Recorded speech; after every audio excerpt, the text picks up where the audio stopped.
امروز قراره یه ابزار فوق العاده از گوگل رو بهتون معرفی کنم که باهاش میتونید بدون حتی یه خط کد نویسی اپلیکیشن بسازید. اگه همیشه دوست داشتید یه اپ بسازید ولی با برنامه نویسی میبینه خوبی نداشتین، این ویدیو مخصوص شماست.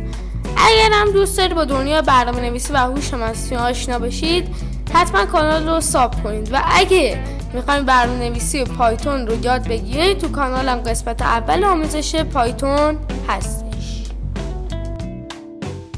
بخش اول، گوگل ای آی استودیو چیه؟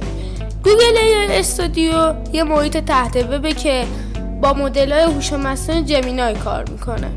ابزار بیلد داخل این پلتفرم بهتون اجازه میده فقط با نوشتن یک پرامپت یه اپلیکیشن واقعی بسازید.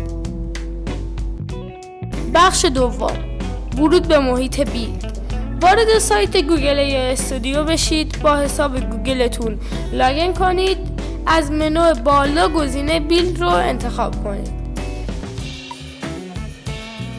بخش سوم، ساخت اپلیکیشن بدون کد نویسی.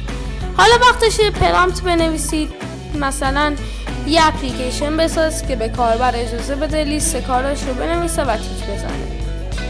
هوش مصنوعی گوگل خودش ساختار اپ رو طراحی میکنه و کامپوننت ها رو میچینه. بخش چهارم، تست و ویرایش.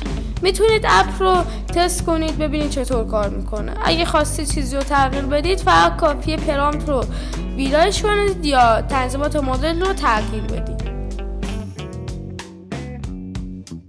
بخش پنجم، خروجی و استفاده.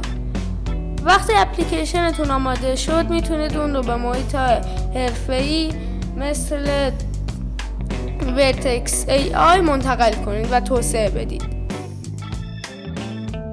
اگه از این ویدیو خوشتون اومد، لایک کنید، سابسکرایب بکنید و اگه سوالی داشتید تو کامنت ها بپرسید.